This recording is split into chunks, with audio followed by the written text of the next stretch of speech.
யூஸ்வலாக இந்த fruits R vegetables இதை வச்சு லைக் அதை வந்து செக்ஷுவல் டாய்ஸ் மாதிரி யூஸ் பண்ணலாமா, இல்லை அதில் வந்து ஒரு ப்ளஷர் இல்லை ஒரு தூண்டுதல், ஒரு அரவுசல் அப்படின்னு நம்ம பார்க்கும்பொழுது என்ன மாதிரியான செக்ஷுவல் டாய்ஸ் யூஸ் பண்ணலாம் அப்படின்னு நம்ம யோசிச்சோன்னா, ஸோ யூஸ்வலாக இந்த ஃப்ரூட்ஸ், அதாவது ஒரு பனானாவாக இருக்கட்டும், இல்லை கியூக்கம்பராக இருக்கட்டும், இல்லை எந்த ஒரு ஃப்ரூட் ஒரு பழங்களாக இருக்கட்டும், யூஸ் பண்ணலாமா செக்ஷுவல் கான்டாக்ட்க்கு? கண்டிப்பாக இதில் செய்யப்பட்ட சில செக்ஷுவல் டாய்ஸ்னால் வந்து உராய்வுகளும் இன்ஃப்ளமேஷனும் இன்ஃபெக்ஷன்ஸும் கண்டிப்பாக ஏற்படுறதுக்கான வாய்ப்பு இருக்குது. அவங்களுக்கு இது ஒரு தூண்டுதல் கொடுக்கக்கூடிய ஒரு விஷயமாக இருந்தால், ஜி ஸ்பாட் அப்படின்ற அந்த பகுதியை தூண்டும் பொழுது அவர்களுக்கு வந்து ஒரு அரவுசல் ஏற்படலாம்.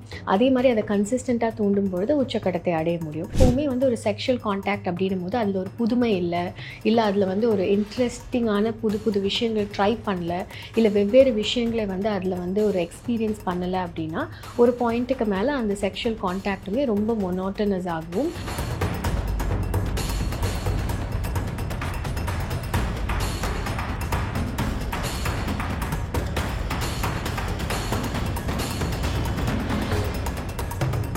ஹாய், ரியல் ஒன் நேயர்களுக்கு வணக்கம். I'm doctor Nivedita Kamaraj, infertility specialist and cosmetic gynaecologist. So நம்ம இன்றைக்கி பார்க்க போகிற டாபிக், நிறைய தம்பதியினர் வந்து இப்போ செக்ஷுவல் கான்டாக்ட் அப்படின்னு பார்க்கும்போது ஒரு சில காலங்களுக்கு அப்புறம், ஒரு 2 years 3 yearsக்கு அப்புறம் ஒரே மொனாட்டனஸாக இப்படி தான் செக்ஷுவல் கான்டாக்ட்னா இருக்கணும், இந்த மாதிரி விஷயங்கள் தான் ட்ரை பண்ணணும் அப்படின்றது ஒரு பாயிண்டில் அவர்களுக்கு போர் அடிக்கலாம், இல்லை ஏதாவது புதுசாக ட்ரை பண்ணணும் அப்படின்னு அவங்க யோசிக்கும் போது சில விஷயம் அவங்க மைண்டுக்கு வரலாம். அதில் முதல் முக்கியமான விஷயம் வந்து யூஸ்வலாக இந்த ஃப்ரூட்ஸ் ஆர் வெஜிடபிள்ஸ் இதை வச்சு லைக் அதை வந்து செக்ஷுவல் டாய்ஸ் மாதிரி யூஸ் பண்ணலாமா, இல்லை அதில் வந்து ஒரு ப்ளஷர் வந்து கொண்டு வர முடியுமா அப்படின்ற மாதிரி அதை யூஸ் பண்ணுறதோ இல்லை யூஸ் பண்ணலாமான்னு யோசிக்கிறவங்களோ நிறைய பேர் இருக்காங்க. ஸோ இது எவ்வளோ தூரத்துக்கு ஹெல்தியான ஒரு விஷயம், இல்லை எவ்வளோ தூரத்துக்கு இது ப்ளஷரபுளாக இருக்கும் அப்படின்றத பற்றி இன்றைக்கி நம்ம டிஸ்கஸ் பண்ணலாம். ஸோ யூஸ்வலாக இந்த ஃப்ரூட்ஸ், அதாவது ஒரு பனானாவாக இருக்கட்டும், இல்லை கியூக்கம்பராக இருக்கட்டும், இல்லை எந்த ஒரு ஃப்ரூட் ஒரு பழங்களாக இருக்கட்டும், யூஸ் பண்ணலாமா செக்ஷுவல் கான்டாக்ட்க்கு, இல்லை ஒரு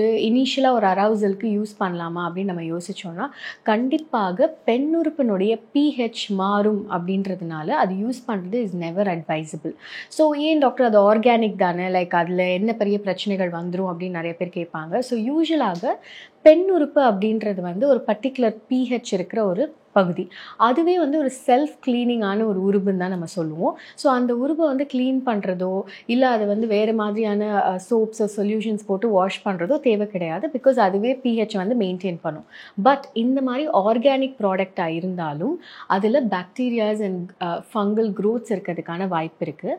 அண்ட் அதை யூஸ் பண்ணும்போது பெண் உறுப்பில் ஒரு ஸ்டிமுலேஷனுக்காக அதை வந்து உள்ளே செலுத்தும் பொழுதோ இல்லை அதை வைத்து ஒரு தூண்டுதல் கொடுக்கும் பொழுதோ சில நேரங்களில் அந்த பெண் உறுப்பில் pH மாற்றங்கள் ஏற்படுறதுக்கான வாய்ப்புகள் இருக்குது, இல்லை உராய்வுகள் ஏற்படுறதுக்கான வாய்ப்புகள் இருக்குது. ஸோ அப்படி அந்த pHல ஒரு மாற்றம் ஏற்படும் பொழுது அந்த இடத்துல பாக்டீரியா இல்லை ஃபங்கல் க்ரோத் வந்து அதிகப்படியாக ஏற்படுறதுக்கான வாய்ப்புகள் இருக்குது. ஸோ அவங்களுக்கு பெண் உறுப்பில் இன்ஃபெக்ஷன்ஸோ இல்லை அதிகபட்சமாக வந்து அந்த இடத்துல வந்து லைக் ஒரு க்ரோத்தோ ஏற்படுறதுக்கான வாய்ப்பு இருக்குது. ஸோ இந்த மாதிரி பிரச்சனைகள் பெண்களுக்கு வர்றதுனால அப்போ என்ன ஆல்டர்னேட்டிவ்? ஸோ இந்த மாதிரி யூஸே பண்ணக்கூடாதுன்னா எப்போவும் ஒரு முறை ட்ரை பண்ணுறது அப்படின்றது இட் இஸ் ஓகே. பட் நிறைய நேரங்களில் அது இன்ஃபெக்ஷன்ஸ் காஸ் பண்ணும் அப்படின்றதுனால அது நல்லா சுத்தப்படுத்தி யூஸ் பண்ணலாம், இல்லை அவாய்ட் பண்ணுறது பெட்டர். இதற்கு பதிலாக ஒரு ப்ளஷர் இல்லை ஒரு தூண்டுதல், ஒரு அரவுசல் அப்படின்னு நம்ம பார்க்கும்பொழுது என்ன மாதிரியான செக்ஷுவல் டாய்ஸ் யூஸ் பண்ணலாம் அப்படின்னு நம்ம யோசிச்சோன்னா, பாடி சேஃப் மெட்டீரியல்னால செய்யப்பட்ட செக்ஷுவல் டாய்ஸ் தான் ப்ரிஃபர் பண்ணணும். ஸோ இந்த பாடி சேஃப் மெட்டீரியல்னால் என்ன? ஏன்னா இப்போ இருக்கிற காலகட்டத்தில் நிறைய வந்து ஆன்லைனில் இல்லை இந்த சோஷியல் மீடியாவில் அண்ட் வெளிநாடுகளில் போயிட்டு வரவங்க, ஸோ இவங்க சொல்கிற ஒரு தாக்கத்தினால நிறைய பேர் வந்து ஓகே செக்ஷுவல் டாய்ஸ் யூஸ் பண்ணுறது பெட்டர், ஸோ எதை வேணால் யூஸ் பண்ணலாம் அப்படின்னு யோசிப்பாங்க.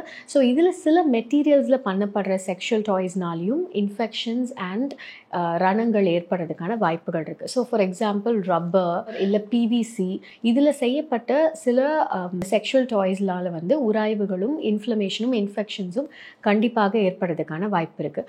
இதற்காகவே பாடி சேஃப் மெட்டீரியல் அப்படின்னு சொல்லப்படுற சில materials like like silicone and stainless steel இதில் செய்யப்பட்ட ப்ராப்பரான செக்ஷுவல் டாய்ஸை அவங்க கரெக்டாக முறைப்படி யூஸ் பண்ணும்பொழுது அது தூண்டுதலுக்கு ஒரு கரெக்டான ஒரு விஷயமாகவும், அதே நேரத்தில் அதனால இன்ஃபெக்ஷன்ஸோ இல்லை அதனால வந்து அவங்களுக்கு எந்த விதமான பெண் உறுப்பில் பாதிப்பும் ஏற்படாமல் இருக்கிறதுக்கான சான்சஸ் அதிகம். ஸோ இந்த மாதிரி தூண்டுதல் ஏற்படுறதுனால பெண்களுக்கு அது வந்து ஒரு ஆர்காசம் கொடுக்குமா, இல்லை அது ஒரு ப்ளெஷரபிளாக இருக்குமானா கண்டிப்பாக ஒரு பெண்ணுக்கும் சரி ஒரு தம்பதிக்கும் சரி சில ப்ரிஃபரன்சஸ் இருக்கும். ஸோ ஒரு கம்யூனிகேஷன் உங்கள் பார்ட்னருக்கு என்ன வந்து அவங்களோட ப்ரெஃபரன்ஸ் அப்படின்றத தெரிஞ்சுக்கிற வேண்டியது ரொம்ப ரொம்ப அவசியம். அவங்களுக்கு இது ஒரு தூண்டுதல் கொடுக்கக்கூடிய ஒரு விஷயமாக இருந்தால் ஜி ஸ்பாட் அப்படின்ற அந்த பகுதியை தூண்டும் பொழுது அவர்களுக்கு வந்து ஒரு அரவுசல் ஏற்படலாம். அதே மாதிரி அதை கன்சிஸ்டண்ட்டாக தூண்டும் பொழுது உச்சக்கட்டத்தை அடைய முடியும். ஸோ அதற்கு இந்த மாதிரியான செக்ஷுவல் டாய்ஸ் வந்து ஒரு ஹெல்ப்ஃபுல்லாக இருக்கிறதுக்கான வாய்ப்புகள் அதிகம். ஸோ கரெக்டான டாய்ஸ் யூஸ் பண்ணி அவங்களோட ப்ரிஃபரன்ஸ் அதுவாக இருந்தால் கரெக்டாகவும் கன்சிஸ்டண்ட்டாகவும் தூண்டும் பொழுது அவர்களுக்கு அதனால ஒரு சாட்டிஸ்ஃபேக்ஷன் கிடைக்கிறதுக்கான வாய்ப்புகள் ரொம்ப ரொம்ப அதிகம். பட் எந்த ஒரு டாய்ஸாக இருந்தாலும் அதை கரெக்டாக க்ளீன் பண்ணி கரெக்டாக சுத்தப்படுத்தி திரும்ப யூஸ் பண்ண வேண்டியது ரொம்ப ரொம்ப அவசியம். அதை கரெக்டாக க்ளீன் பண்ணல, இல்லை அதில் வந்து கரெக்டான அந்த ப்ரோட்டோகால் ஃபாலோ பண்ணலன்னா கண்டிப்பாக இன்ஃபெக்ஷன்ஸும் சரி ரணங்களும் ஏற்படுறதுக்கான வாய்ப்புகள் உண்டு. சில நேரங்களில் இதை தவறாக பயன்படுத்தும் பொழுது உள்ள பெண்ணுறுப்பை தாண்டி கர்ப்பப்பை தாண்டி மேல் பகுதிகளும் எஃபெக்ட் ஆகிறதுக்கான வாய்ப்புகள் உண்டு. அதை பிஐடின்னு சொல்லுவோம், பெல்விக் இன்ஃப்ளமேட்டரி டிசீஸ். ஸோ இந்த மாதிரி டாய்ஸ் அண்ட் இந்த மாதிரியான ஆர்கானிக் பொருட்கள் யூஸ் பண்ணுறதுக்கு முன்னாடி கண்டிப்பாக ஒரு டாக்டரோட பரிந்துரை எடுத்துக்கிறது பெட்டர். உங்களுக்கு கம்ஃபர்டபுளாக ஒரு டாக்டர் இருந்தாங்கன்னா அவங்ககிட்ட பேசி அதற்கான தெளிவுகள் பெற்றுக்கொள்வது நல்லது. அதே மாதிரி இந்த டாய்ஸ் யூஸ் பண்ணும்போது லூப்ரிகன்ஸ் யூஸ் பண்ணலாமா நிறைய பேர் கேட்பாங்க. அதுவுமே ஆர்கானிக்காக ஆயில் அந்த மாதிரி விஷயங்கள் யூஸ் பண்ணலாமான்னு.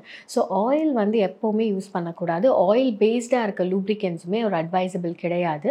ஏன்னா ஆயில் பேஸ்டாக லூப்ரிகன்ஸ் இருக்கும்போது அதுவுமே வந்து இன்ஃபெக்ஷன்ஸ் அண்ட் சில பாக்டீரியாவை ட்ராப் பண்ணக்கூடிய வாய்ப்புகள் இருக்குது. ஸோ அதுவுமே பெண்ணுறுப்போட பிஹெச்சை மாற்றி கண்டிப்பாக பெண்ணுறுப்பில் இன்ஃபெக்ஷன்ஸ் காஸ் பண்ணுறதுக்கான வாய்ப்புகள் இருக்குது.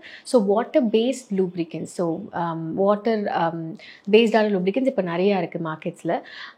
ஸோ அந்த மாதிரி லூப்ரிகன்ஸை ப்ரிஃபர் பண்ணி இந்த டாய்ஸோடு யூஸ் பண்ணுறதுன்றது ஒரு கரெக்டான ஒரு ஆப்ஷனாக இருக்கும். சில பெண்களுக்கு சில அலர்ஜிக் ரியாக்ஷன்ஸ் இருக்கலாம். ஸோ இந்த மாதிரி மெட்டீரியல்ஸ்க்கு அலர்ஜிக் ரியாக்ஷன்ஸ் இருக்கலாம். அதே மாதிரி இந்த மாதிரி லூப்ரிகன்ஸுக்கும் ரியாக்ஷன்ஸ் இருக்கலாம். ஸோ அந்த மாதிரி அவர்களுக்கு ஏதாவது அலர்ஜிக் ரியாக்ஷன்ஸ் இருந்தால் கண்டிப்பாக அதை இமீடியட்டாக ட்ரீட் பண்ண வேண்டியதும் ரொம்ப ரொம்ப அவசியம். ஸோ இந்த மாதிரி பொருட்கள் யூஸ் பண்ணக்கூடாது, இல்லை யூஸ் பண்ணுறது ரொம்ப ஒரு பாதிப்பை கொண்டு வரும்ன்றது கிடையாது.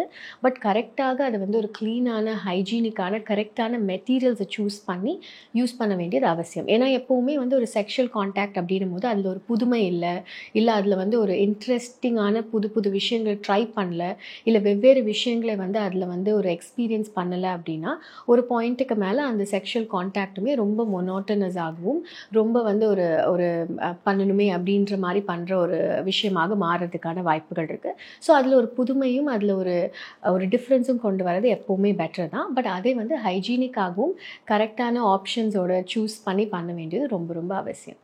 நன்றி, வணக்கம்.